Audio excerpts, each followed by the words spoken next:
Baby, you guys know what time it is. It is Thursday, and we are live in effect. Now, this is a special Thursday. It's a special Thursday because we also have the NFL draft going on. I think this is the Locker Room Show's second NFL draft together, Q. Yeah, but we are pumped up, man, because we got another show. So I'm not going to waste any time because I know you guys want your football fix tonight, and we're going to give it to you in the Locker Room Show. So first and foremost, if you're joining us for the very first time, I'm your host, Coach Terrence Wood. The gentleman you see on the far right is my boy that always holds me down. That's none other than Q, the Guru. What's going on, Guru? Hey, what's going on, Coach? Hey, boy, it's gonna be some great decisions made, and it's gonna be some piss poor decisions make a made. break. Make a break, boy. I'm telling you. But we gonna see real stuff indeed. because before you know it, man, we in camp preseason, and then you get to see what you got. You see what I'm saying? So, man, it's gonna be here just like that. But it's gonna be, especially all these quarterbacks, it's gonna be real interesting to see, man, who ends up being the truth and who's not. Oh, no. As he takes a sip of whatever he got in his cup.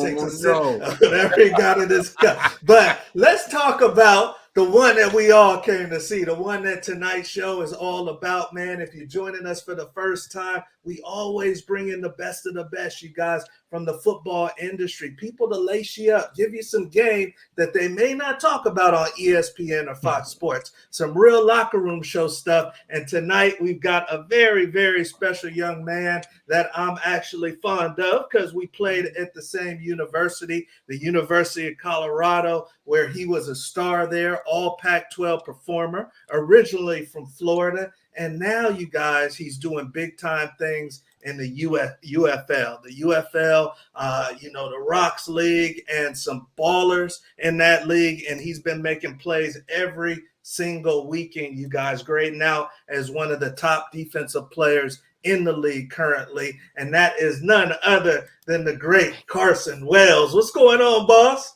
What's up, man? Thanks for having me.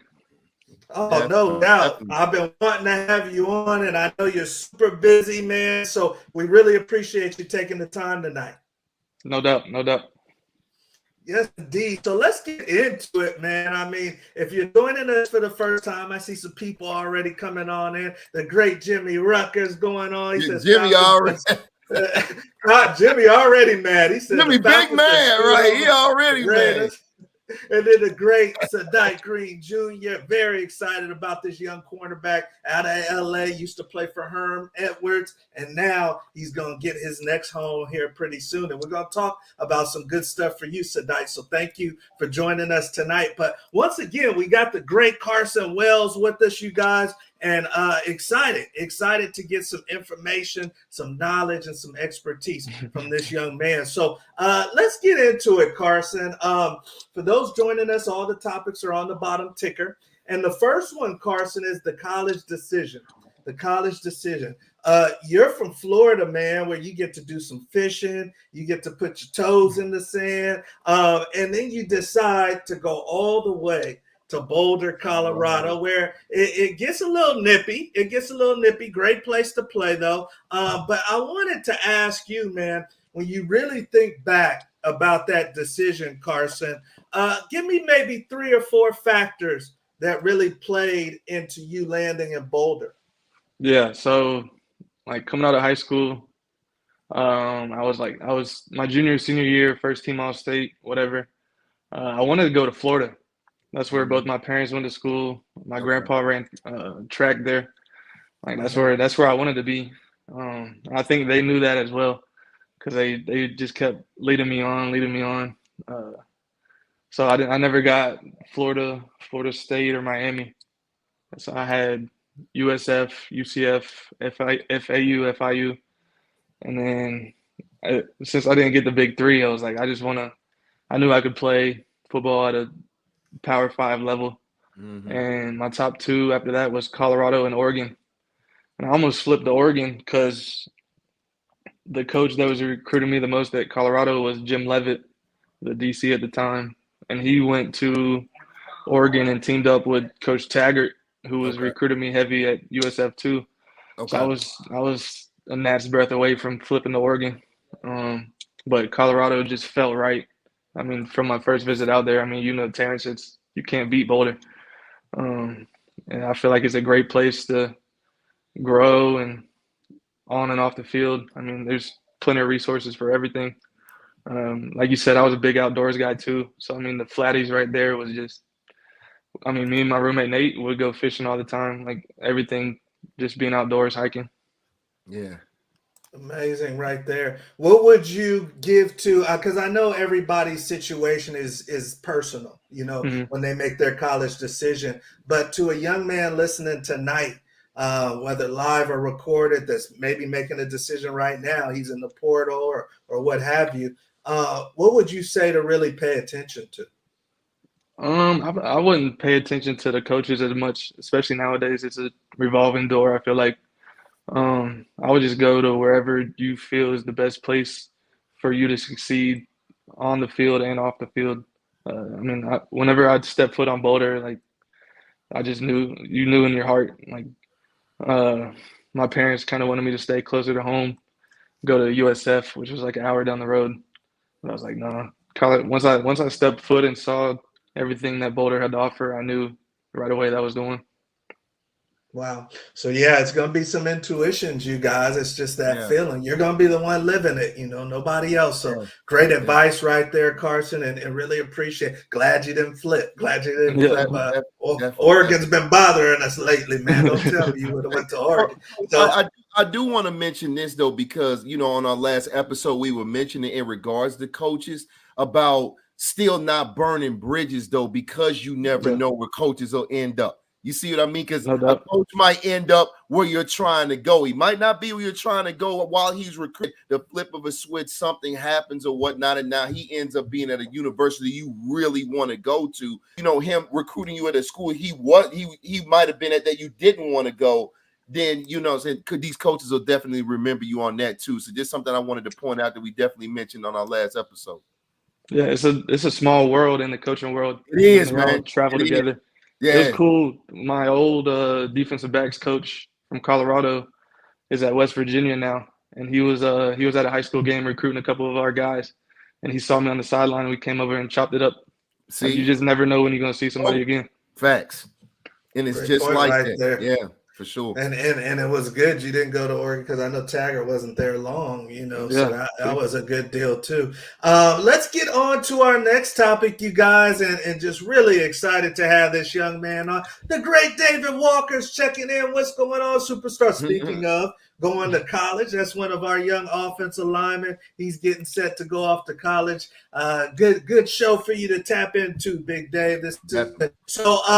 Talking about our next topic, you guys, and we're dealing with the draft tonight. We were just talking about Caleb Williams, and this one is called Time to Go Pro. Time to Go Pro. And obviously, our guest tonight, Carson, is playing pro ball right now in the UFL. Originally, he was an undrafted free agent to the Cincinnati Bengals. I know that a lot of these guys, maybe even for next year, want to go pro. What would you say about that transition, from college to pro? What's some key advice you could give to a kid that really wants to play at the next level? I mean, once you get your foot in the door, you're all starting. It doesn't matter whether you're drafted, first round, seventh round, undrafted. Once you get your foot in the door, it's kind of like a level playing field. And there's nobody, like in college, you kind of have coaches chasing after you to make sure you watch film, do this and that. There's none of that. Like, you got to handle your own business, be where you're supposed to be, and just do everything that off the field and on the field that you're supposed to. There's not going to be anybody holding you accountable, holding your hand. That's big right there. Yeah. I know that, unfortunately, and I know, Q, we've been through this before too, where you don't get the call that you want. Sometimes the Turk knocks on your door, and sometimes you're waiting for the call. You deserve to be drafted, and actually went undrafted. So talk to me a little bit, Carson, about the bounce back mindset. Was that easy for you, or did you have to be coached through, hey, man, dust yourself off and get back at it? I would say it's, at the end of the day, it's a business decision. So, I mean, don't take it personal, and just you got to know in yourself what you're capable of doing, and a lot of it too is just getting in the right spot at the right time. Great point. Like a lot of it's out of your control. Just control what you can control every day. Yes, indeed. Q, talk to me, man. I mean, I know that we were bouncing around the Arena Football League. I know you were looking to get drafted out of Kansas. When you didn't get drafted, man, were you down in the dumps for a while? Were you able to bounce back? Well, I mean, you got to bounce back. I think the hardest part is, you know what I'm saying, with being undrafted is looking at dudes that were on the draft board that were, you know, this name were going across the top and Mel Kiper's talking about, and you didn't murk these dudes for 3-4 years straight. 100%. You know what I'm saying? That's the hard part, man. And people don't understand a lot of times, man, it really doesn't have to do in some cases, man, with production. Sometimes it has to do with, I've seen guys that were drafted, even if it's the late rounds, just because particular scouts or GMs have favorite schools Connections that they just like to go to. And you see that a lot when you go, the workouts. You know, I went to a workout, me and CJ, we went to a workout for the Dolphins down in Florida. And I'm looking at a guy that just got, that was, started for Florida State, played for Florida State, and, and ran, was running 4.8s. And I'm like, well, man, how did you just get cut from the Jets and you running 4.85? You know what I'm saying? But it's just because, you were a Seminole and this dude went to Akron. And it's like, it's this thing where it's a ton of politics. So the league has nothing to do, not nothing to do, but a lot of times it doesn't all have to do in regards to your ability or your production. It has to do with, personnel and what they have favorite schools or whatever the case may be. Reasons to go a different direction other than you, but it's not always that you can't cut it. Great point right there, you guys. So, hey, control what you can control. You young athletes watching, just like Carson does every day in and day out. He just does what he can control. He focuses where his feet are, and that's all you guys can do as well. And especially talking about focusing where your feet are, we are in a new day and age, Carson, where guys can wear this helmet one day and this helmet another day, Q. And we got young Kyle Ford. Young Kyle Ford. Those watching may not be aware of Kyle Ford, but he's made a U-turn, you guys. He originally signed at USC, started his career with the Trojans, said, nah, I want to go to the rival. I want to go to Westwood and play for UCLA and see what it do over there. And then he said, I'm not cool over here. I was tripping y'all. Now I'm coming back to USC. So I want to talk to you guys. And I'm going to throw it to you first, Carson. The portal, it's obviously to serve the athletes. The athletes have the leverage. Do you think it's too much leverage? If you were the commissioner making the portal rules, what would Carson Wells' portal rules be? I like the portal to an extent. I mean, I agree with the one-time free of penalty. But after one time, I think we need to start sitting out for probably I don't know if a season is too much or what, but I think one time, like you get into a situation, like my time in Colorado, we had 3 head coaches leave. Like I couldn't control that. But at the time, the portal wasn't a thing. If you transferred, you had to sit out a year, and coaches could say where and who you couldn't transfer to, can't transfer in the conference, can't transfer in-state, whatever. I think there's a happy medium somewhere. I think we kind of just opened the floodgates without any wherewithal of what everybody else knew was going to happen. Yeah. I think we need to draw it back a little bit and find a happy medium in there somewhere. There you go. Commissioner Wells says you get to transfer but once, and then you got to do a petition. Now, I don't know if you know this, Carson, but they just opened it up, man, where there is no 1 year one transfer. It's as many times as you want. So talk to me, Q, the guru. We need the guru's advice on this. Is this cool what Kyle Ford's got going on? If you were the coach at USC, Riley, would you allow this? What do you think about the transfer portal rules? Well, I mean, in this particular situation with this kid, hell no. It's if you go to a rival, you're not coming back. Another school, maybe, okay, fine, but you're not gonna go to a rival school and come back. Nah, like that would never ever happen, man. In my opinion, if I'm a coach. I do feel like they're gonna have to tighten down the reins and put some type of rules. I feel like it shouldn't be you can go wherever you want. I feel like you can go to, if you want to go to a different school, that's fine, but it needs to be where you need to stay at least 2 years. Because that'll at least slow it down. You got to put some type of parameters on it. You know what I mean? So you can't just, because if that's the case, man, I mean, we're gonna see more and more of kids being in 4 different schools in 4 years just following a bag. And that's taken away from the college ranks. It's taken away from the game. It really is, because that's what makes college football, man. It's the rivalries, man. And you get used to these players playing each other. You know that, I mean, like when we were growing up, T, it was like you wanted to see David Boston and Charles Woodson go head up. It was they're taking away from the rivalries too much, and that's what makes college football the pageantry is what makes it the game a little bit more pure in college. So you're saying the portal is watering down the rivalries? Oh man, 100%, man, 100%. So they gotta put some type of parameters on this, because you're gonna see people doing stuff this kid's doing.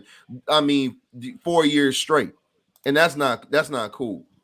All right. Yeah, very, very interesting what's going on with the portal. But right now, no guardrails. So the kids will do what you allow them to do, and they're definitely making their rounds and getting their bags. We got the great Ty Lawrence coming in saying South Sumter High, love CW. I'm sure you do, because he was an all-state performer for you guys, and that's big right there. Jimmy Rucker says JT Daniels. That was definitely another example. We see the great DJ Uyangalele wear a few different helmets. So that's a good one right there, you guys. We are on to our next topic, you guys, and we're flying tonight. Once again, I am your host, Coach Terrence Wood. We've got the great Carson Wells with us, Buff Nation in the house, and now, dude, ripping it up in the UFL. If you have not been watching games, specifically the Battlehawks, 3-game winning streak, 3 or 4 game? 3 games. Should have been 4. Dude made a 65-yard field goal to win the game twice. Yeah. He made it twice. Yeah. Okay, all right. So, hey, this is a championship contender. This is a championship contender we're talking to. But on to our next topic, you guys. And I thought this was interesting. We're seeing that getting overseas. They're getting overseas to expand the game. And, I mean, wow, how far college football has come. Now these guys are opening the season in Dublin, Ireland. For the Cyclones and Kansas State Wildcats. And I want to throw it to you first, Carson, because you know, man, how dire each game is, you know, for the coaching staff, for the players. You may be 1 game away from going to the college football playoffs, you know, when you look at it at the end of the season. So let's put the Kansas State head coaching hat on you, Carson. When you get your schedule and you see a home game that you're supposed to have in Manhattan, Kansas, is now moved to Ireland, and you also have a game the next week.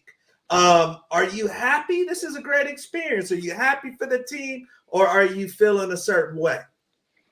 I would hate it as a head coach, to be honest. As a player, I think it's kind of cool. You get to go overseas, and like you said, the NFL is doing it. And who was it last year? Nebraska and Northwestern. Didn't they play in Ireland?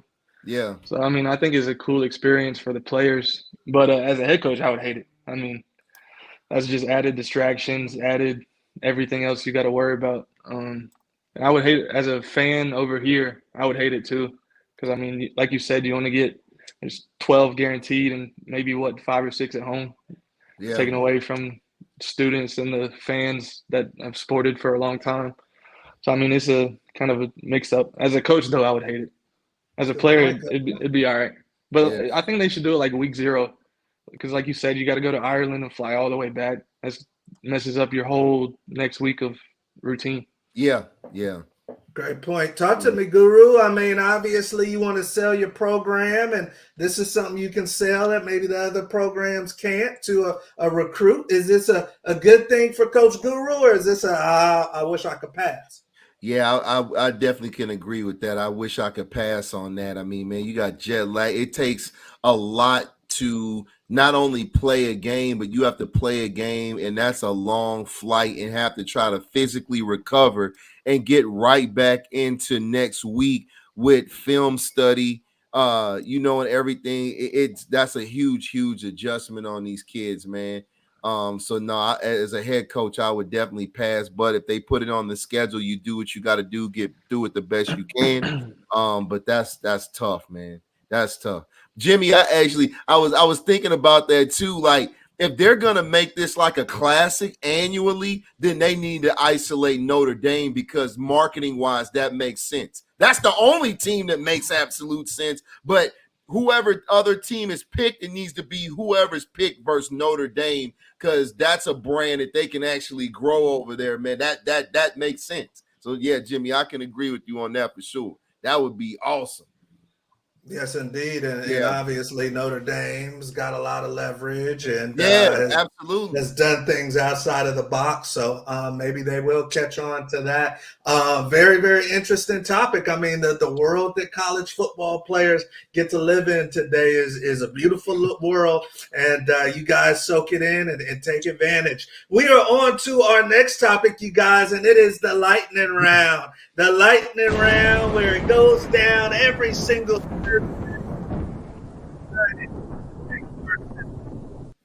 round, and I think I got a pretty good list too. So if you're joining us for the first time, this is our first word association, where Carson, our guest, has 60 seconds. 60 seconds, you guys. We're gonna put this superstar through a blitz. And how many either ors, how many this person, that person. I'm not gonna give away too much, but how many of the things on my list he can get through. So 60 seconds. You ready, big dog?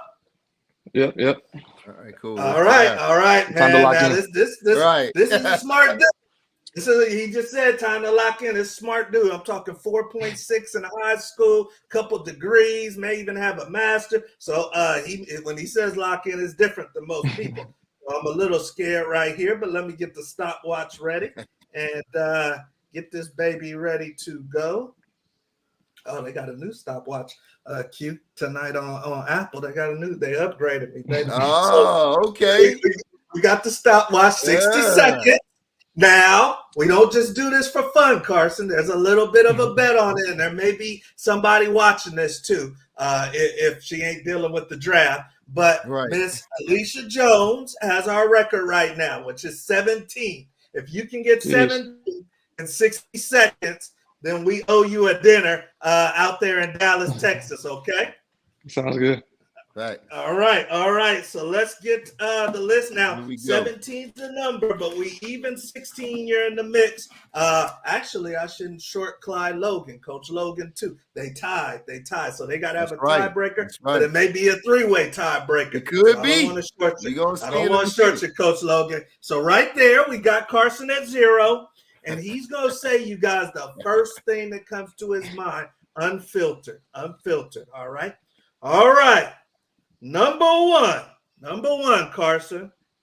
And he gets one protect elect. So even 16, he's rocking and rolling. Number 1, South Sumter High. Go. Raiders. Tacos or burritos? Tacos. Nebraska Cornhuskers. Hell no. Joe Burrow. Goat. Best player you ever played against? Got him. Shoot. I got no. That one stumped me. There's a lot of killers, boy. Favorite game day song. I don't really have one. Coffee or tea? Coffee. Hunt boar or hunt ducks? Boy. Miami Beach or Santa Monica Beach? 50 seconds. Miami. Scarlett Johansson or Charlize Theron? Margot Robbie. Nate Landman. Goat. Favorite movie snack? Milk Duds. Time. I had to give you a The little best more. player. Hey, listen, man. We've done T. What are we on? Well, we got to be over 70-some episodes, man. I'm talking about like it gets everybody up. I mean, you name it, man. We done had Hall of Famers on here and stuff. I had nobody. Yeah, it's a tough question, man. Because when you look back on your career, you didn't face so many killers. You like, damn. Yeah. Especially in attack. I'm like, so many offensive weapons. Yeah. I get it. Don't feel bad though. Bijan Robinson. That's probably the best one I would say. The running back from Texas.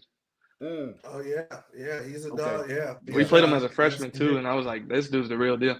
Oh man, okay, yeah, for sure. Yes, indeed. I think number 3 overall, number 4 overall pick. So nice, yeah, Atlanta Falcons, no doubt. Jimmy says that's the new Michael Bishop stopwatch. If you know, you know. If you know, you know. Michael Bishop might be after me, but that's okay.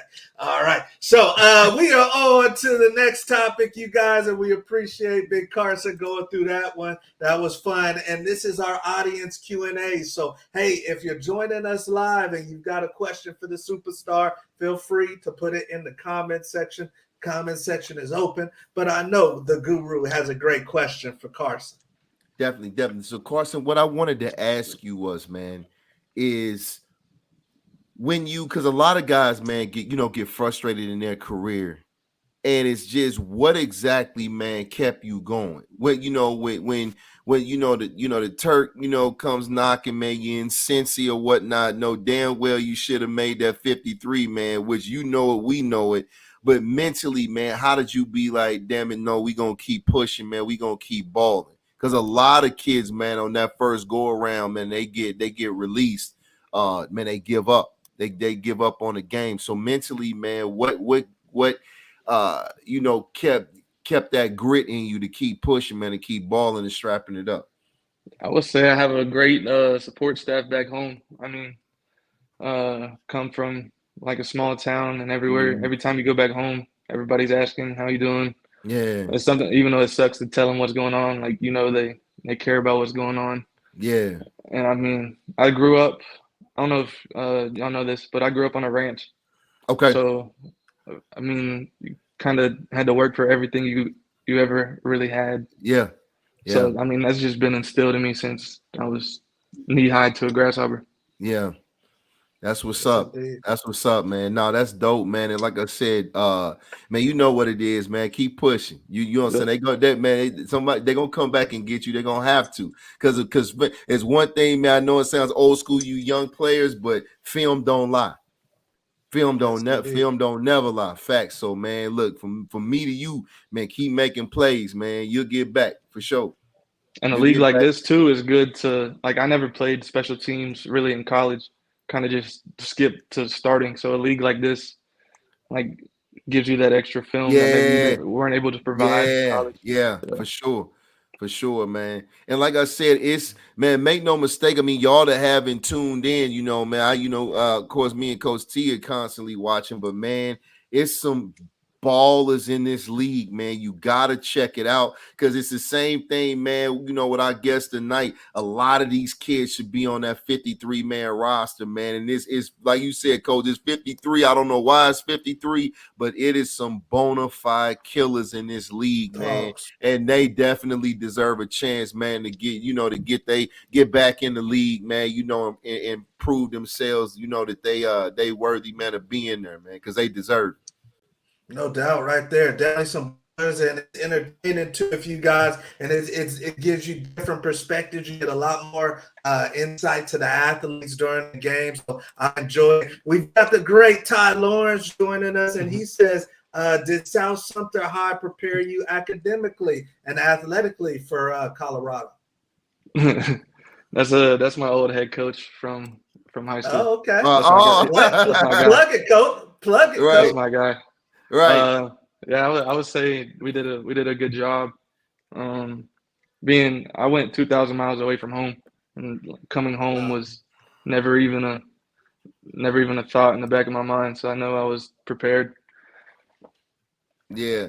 Hey, it's funny too, man. Hey, what does a guru always say? When it comes, man, look, we talking, man, to a pro ball player, a beast in his own right. But what do I always tell you, young players? That relationship with your high school coach. And look who checked in on this man. Y'all won't listen to the guru. I've been telling you, but episode after episode, man, it's something about, man, because your high school coach loves you, man. He cares about you, man. You know what I'm saying? You feel me? Man, it's something about the relationship. Man, I call, man, my high school coach right now, man. It's something about that bond, man, that I keep mentioning because it's real and it's dope, and I love to see that, man. We've got Will Ammons coming in. This must be an inside joke. When you're working out late nights on the football field at the high school, what are those noises coming from the stands? I don't know. Y'all might have been cutting it up.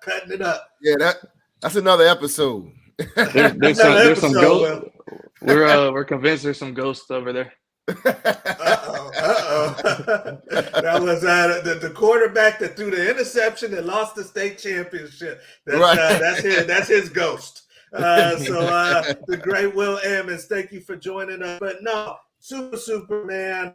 Thankful that you popped in to the Locker Room Show tonight, Carson.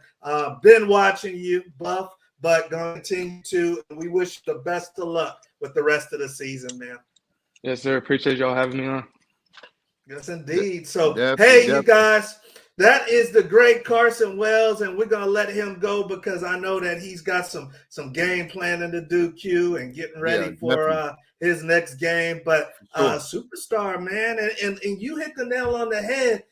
It's just not enough roster spots in the NFL. And that's what a lot of people don't understand. They say, oh, man, you might not be that good. You didn't make it. No, man, there's some guys in the UFL that you could put into an NFL game and they're not going to skip a beat. Oh, at all. And ball out better. I mean, man, the equivalent, man, of a lot of these starters. Like I said, people don't understand the politics, man. I mean, it's guys, man, that are just as good as some household names that just have not gotten a bona fide opportunity, man.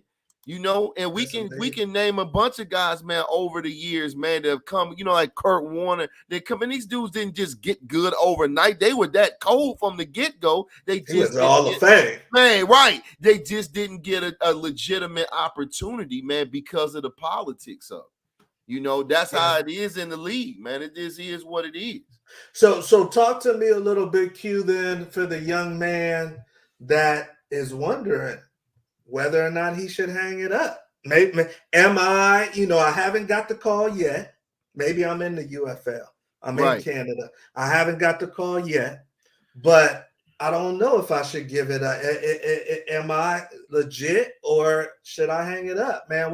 Is it an inner voice? What is it that these young men should go off of? Yeah, man, it's really hard to say to you. This always is going to go down to the individual because everyone around you is always going to have their own opinion. But you just got to do, man, some real soul searching, man. And it's about how long you want to keep balling. You know what I mean?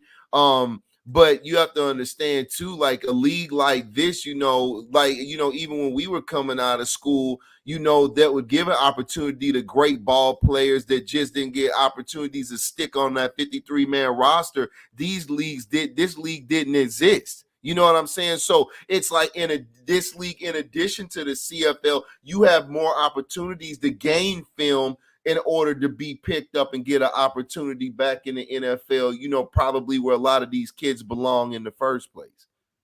Yeah. And my whole thing, you guys, is if you're having fun, you're healthy, you're loving it, you're a young cat, you're able to pay your bills. Some of you guys have families, some of you don't. I remember when we were playing, man, I had a young son, but I was supported, like he said, and I was having fun.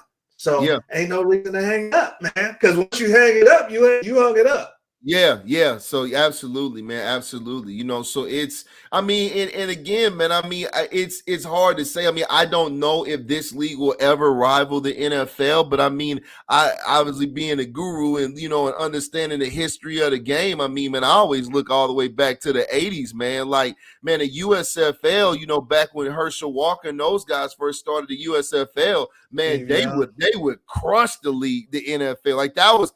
The old USFL was a bona fide rival to the NFL. So will we see that again? I don't know. It depends on how much this league grows, but it's talent everywhere, man. And this league proves that. Amazing. So you guys, a great show tonight. Hopefully you guys got a ton of value out of it. I know a lot of you guys got the NFL draft right there by your side. If you're a football nut like Q the Guru and I, you probably watch every NFL draft for the past couple decades. So enjoy the rest of the draft. Hopefully your team is getting who you want. Q, you think the Bears did the right thing with Caleb? Man, I don't know. We gonna see, man. Yeah, that's the thing. You never see what you got until it's live bullets, man. We can't even talk really preseason, but when that week one, when you see that week one, and he's got those bona fide, man, those starting DNs like Bosa coming off that edge, then we'll see what they'll see what they got.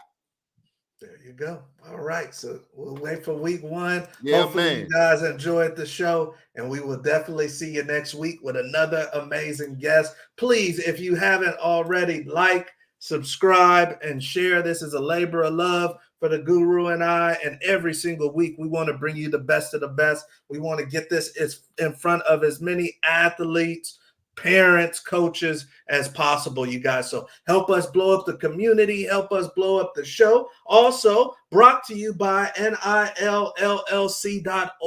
NIL is huge right now, you guys, and a lot of you guys think this is just for the superstars. It is not. You guys need to find out how to navigate the NIL space, and NIL LLC is here to help you do it. So go to NILLLC.org. That's not just football, all sports, you guys, and get gamed up so you guys can make money, save money, and grow your money. All right. We will definitely see you guys next week, and enjoyed our time with the great Carson Wells. That's Q the Guru. I'm Coach Wood. We'll see you at the top.